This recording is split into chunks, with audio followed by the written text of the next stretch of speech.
പ്രശ്നങ്ങളുണ്ടാകുക എന്ന് പറയുന്നത് ഏതൊരു സംരംഭത്തിലും വരുന്ന കാര്യമാണ്. പ്രശ്നങ്ങളുണ്ടാകുമ്പോൾ പരസ്പരം തർക്കങ്ങളും കലഹങ്ങളും ഉണ്ടാകുന്നവരെ നാം സംയോജിപ്പിച്ച് കൊണ്ടുപോകാനാണ് ശ്രമിക്കേണ്ടത്.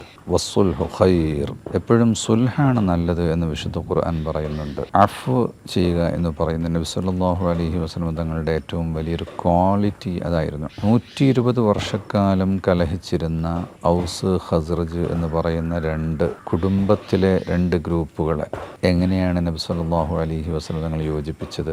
അവർക്കിതിൽ ഫ്രണ്ട്ഷിപ്പ് ഉണ്ടാക്കുന്നു. രണ്ടുപേർക്കും കൂടെ ചേർന്ന് അൻസാർ എന്ന് പറഞ്ഞൊരു പുതിയൊരു പേര് നബി സല്ലല്ലാഹു അലൈഹി വസല്ലം തങ്ങൾ കൊടുക്കുന്നു. ഒരു ലക്ഷ്യത്തിനു പിറകെ അവരെ കൊണ്ടുവരുന്നു. ആര് ജയിക്കുന്നു എന്നതല്ല, മറിച്ച് എന്ത് ജയിക്കുന്നു എന്നതാണ്. ജയിക്കാൻ പോകുന്ന കാര്യം എനിക്കും നിനക്കും ബാധകമാണ്. ഞാൻ ജയിച്ചാലും തോറ്റാലും കാര്യം വിജയിക്കണം എന്നുള്ള ഒരു ചിന്ത. അതിന് അഫ്വ് ചെയ്യണം. ഹക്ക് എൻ്റെ അടുത്താണെങ്കിൽ പോലും മറ്റുള്ളവർക്ക് വിട്ടുകൊടുക്കുക എന്ന് പറയുന്ന അഫ്വ്, അതിന് വലിയ പ്രാധാന്യമാണ് ഇസ്ലാം കൊടുത്തിട്ടുള്ളത്. നബി സല്ലല്ലാഹു അലൈഹി വസല്ലം തങ്ങളുടെ ജീവിതം നമ്മെ പഠിപ്പിച്ചിട്ടുള്ളത്. ഒരാൾ മുസ്ലിം ആകുന്നത് തൻ്റെ നാവ് കൊണ്ടോ കൈകൊണ്ടോയുള്ള ഉപദ്രവങ്ങളിൽ നിന്ന് മനുഷ്യ സഹോദരങ്ങൾ രക്ഷപ്പെടുമ്പോഴാണ്. ആ ഒരു മനോഭാവം ഉണ്ടായാൽ തന്നെ പരസ്പരം കലഹങ്ങൾ ഉണ്ടാകില്ല, വിദ്വേഷങ്ങൾ ഉണ്ടാകില്ല, അടുപ്പിക്കാൻ സാധിക്കും. അങ്ങനെ അഫ്വ്, ഫോർഗീവ്നെസ് എന്നത് ജീവിതത്തിൻ്റെ വലിയൊരു അടയാളമായി കൊണ്ടു നടക്കാനും, തെറ്റ് ചെയ്താൽ സോറി പറയുക, തെറ്റ് ചെയ്യാതിരുന്നാലും സോറി പറഞ്ഞുകൊണ്ട്